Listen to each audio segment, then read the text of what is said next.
Good evening, everyone. So before I introduce myself, I want everyone to consider for a moment the food on their plate or in their lunchbox.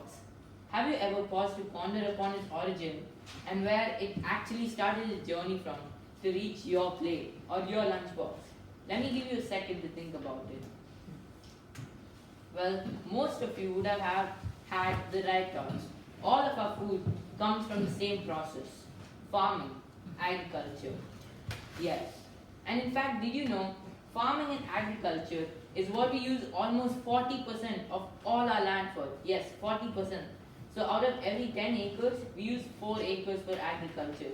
This makes it evident that agriculture is the backbone of our sustenance.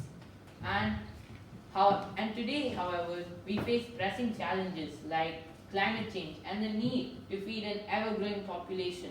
This necessitates a balance between agricultural expansion and environmental preservation.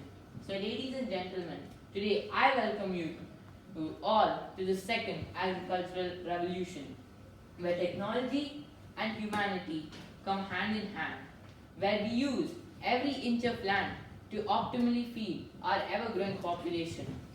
So think for a moment and stick with the thought, using every inch of land optimally. Have we ever imagined to farm indoors? Yes, inside our buildings, inside our homes, inside skyscrapers. In fact, anywhere that we can construct a building. No. Well, few people have. And this is what lies for us in the future. Indoor farming.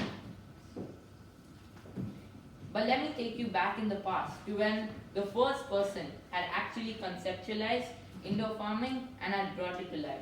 In 1999, a professor named Despomier at Columbia University, he used cutting-edge technology of the time and specialized techniques to create an indoor farm. And this indoor farm was revolutionary, as eventually it was able to produce 10 times the harvest compared to normal farms, and it was also able to conserve up to 90% of the water. So now I'm going to tell you how indoor farms work and why they are better and how can they be made better. So two concepts essential for indoor farming are vertical farming and hydroponics. Firstly, vertical farming. As said in the name, vertical farming is essentially where instead of farming on a single plane, you farm in layers, as you can see in the picture on the bottom left. And then secondly, as you can see here, is the concept of hydroponics.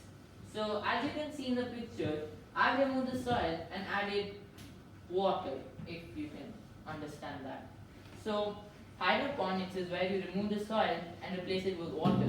Now, hydroponics is actually able to save up to 90% of all the water that we could be using, because in normal farming, water actually seeps out into the environment, but in hydroponics, we can use the same water again and again to feed our plants.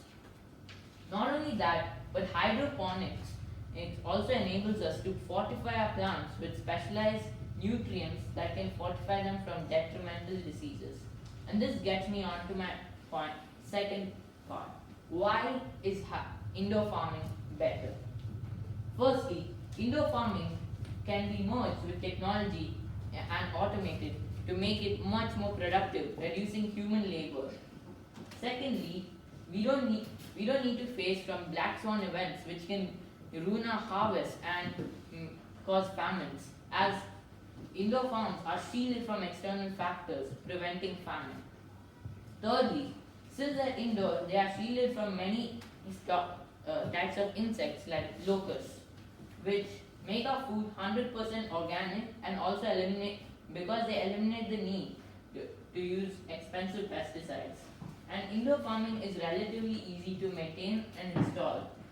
And since indoor farming can be done anywhere and it transcends geographical limitations like farming only in places where the soil is fertile, we can farm in places like cities, the countryside, the desert, anywhere.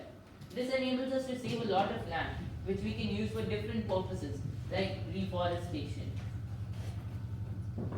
Now, the bit where we can make indoor farming much better using technology. So indoor farming, as I said, it can be made much better. But how can it be made much better? Well, using technology, we can make indoor farm grow all sorts of crops that are native to the land or not native to the land, using LEDs to emulate sunlight conditions, sprinklers to emulate rain patterns, and air conditioners to emulate temperature. And let me give you an example of vertical farmers using technology. An example would be the vertical farmers in the Netherlands who are using drones to protect their crop from the small insects that can sneak into the building. And this gets me to my conclusion that indoor farming is revolutionary and it can be used to make hunger a relic of the past. And let me tell you my personal experience with indoor farming. When I visited my own mother's workplace's hydroponics farm, I tried the food over there. At first I was skeptical about how it would be, but trust me that the food from hydroponics farm could be even better than normal food or is equivalent to the one that we get in the supermarkets.